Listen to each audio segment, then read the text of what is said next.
The CSGO active duty map pool. I really want to talk about this, so today that's what I'm going to be doing. So the game is being updated pretty regularly at the moment, which is obviously not really the norm coming from Valve because, we're like the forgotten middle child of Gaben. But we still try and make him proud and give him all the money that we can.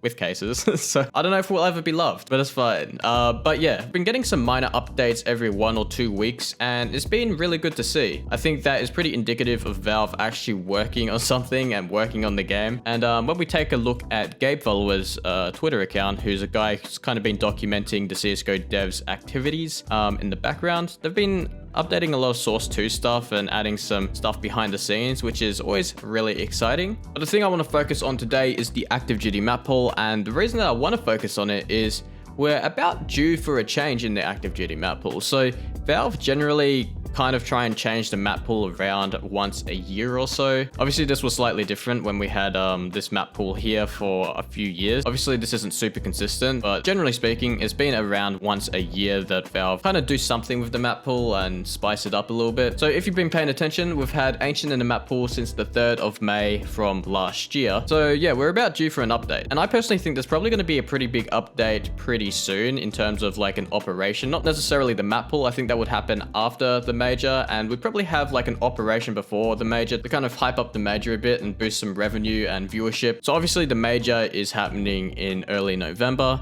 So I'd expect the active duty map pool to kind of change just after this time. So obviously late November, early December kind of thing. Before then, I think we might actually get an operation. So if we have a look at when these operations are released, you can see that recently they've been in kind of the last quarter of each year. You can see November for Shattered Web, December for Broken Fang, and September for Operation Riptide. So yeah, I think we're about due for another operation. Around this time is like a good time as well because we're getting ready for the major. It's going to boost the viewership a lot, like I said. So that's going to be really good. So like I said, an update to the active duty map pool is something that I would expect to happen a little bit after the major. So let's talk about what maps should be removed from the active duty map pool first of all, before we talk about what should be added. And I think there's 3 main candidates for this. I think it's going to be either Mirage, Dust 2, or Vertigo. I think those are the 3 main candidates, and I'll talk about why. So Mirage obviously has been in the map pool since the very beginning. It's been the only map to never be removed from the active duty map pool, I believe.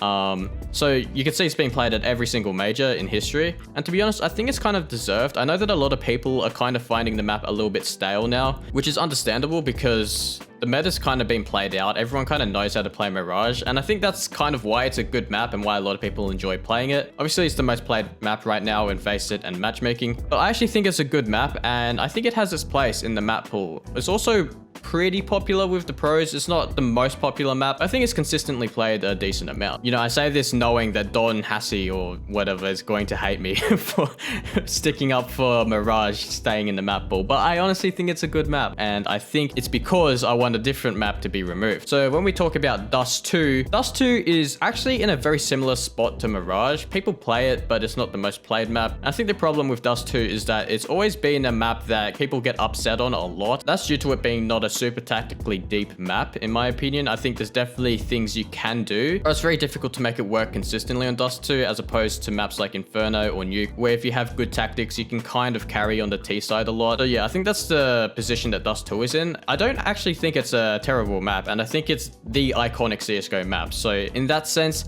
I probably wouldn't remove it either. So that moves us on to Vertigo, which is the map that I would probably remove. So ever since Vertigo was added in 2019, there's been a lot of major changes with it. So right now the map is in the best state it has been in, but that doesn't necessarily mean it's the best map ever, because in my opinion, Vertigo just feels very, very one-dimensional. And it's actually kind of boring in a way to watch because the map is extremely default heavy. This is why teams like Cloud9 were really, really good on this map, because they had good defaults and they kind of understood the meta of Vertigo before it was the meta. But A ramp is just the most important piece of map control ever in like any single map. Kind of like Banana on Inferno, where A ramp is super important. I also really don't like it because A ramp is very random. Everyone's been using like the same 3 smokes now for basically forever, which is like the deep smoke or the bottom yellow smoke or the sandbags like one-way smoke. And these are the only smokes people have been using since the map came out, and it's kind of been figured out. And when it's been figured out like that, it comes down to luck basically. So people are getting spam kills through the bottom A ramp smoke on T side and CT side. And I think when you have a map designed designed in this way, it brings down the overall skill level. So it makes it hard for people to figure out who the better team is. If someone gets a spam kill through a smoke on Vertigo A ramp, it basically increases their chances of winning the round significantly. And when the executes on Vertigo is either execute A with 2 smokes or execute B with like 1, maybe 2 smokes, it lacks a lot of depth in terms of what you can actually do. I think the mid position is underutilized, but no one really wants to work with it because it's kind of hard to. So personally, I would be removing Vertigo, but let me know what you would be removing in the comments below.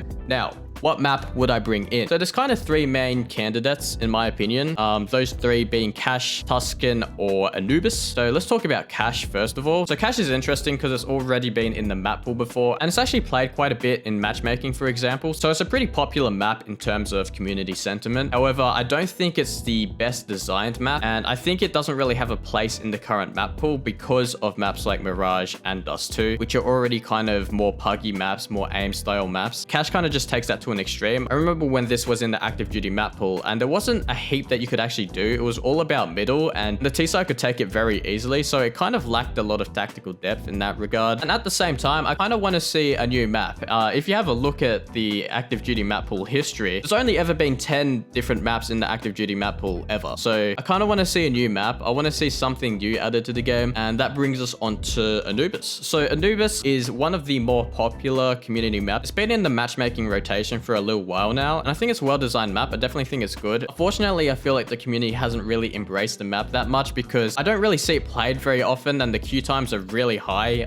especially in matchmaking. So I don't know how popular the map would actually be with people playing it. But in terms of the map design, I think it's actually pretty good and pretty unique. The bomb sites feel pretty good in my opinion, so I wouldn't actually mind Anubis being introduced to the game. It's just kind of a coin flip on whether people would actually enjoy playing it. But I think it'd be similar to Ancient in that regard, with people kind of warming up to it as we progress in time. And the last map, of course, that I would like to talk about is Tuscan. So Tuscan, of course, was recently added in an update, and I actually think it's been pretty good. People have been pretty happy to play this actually. The queue times aren't super high on it, so it kind of indicates to me that people are willing to play this map and enjoy playing it. The one thing I will add is when I've been playing this map in matchmaking, it's been extremely CT-sided. I know the game in general is kind of CT-sided, but this is extremely CT-sided, like Ancient level CT-sided, if not more, which is kind of crazy. I think that might be due to people not figuring out what utility to use on T-side. No one really knows any smokes or anything. So we're kind of just running around trying to shoot people. So generally going to lead to a lot of thrown rounds, right? I actually think the map is well designed, and obviously it's a classic map. I think a lot of people have a very positive sentiment towards Tuscan. It was obviously one of the most popular maps in 1.6. So I definitely wouldn't mind Anubis or Tuscan personally being added to the game. I think these are extremely good candidates, and I'd like to know what you guys think about this down below. Obviously today's video was a different style. Don't worry, I'm still going to be doing the documentary style videos. It's just a lot of time investment required for making those videos, so I'll still try and do one of those a week and do maybe one of these type of videos a week as well. So hopefully you get 2 videos in 1 week if I remain consistent with it. So I'll try my best. But anyways, thanks for watching. If you liked the video, like the video. If you dislike it, dislike it, and subscribe if you want to see more content like this. Peace.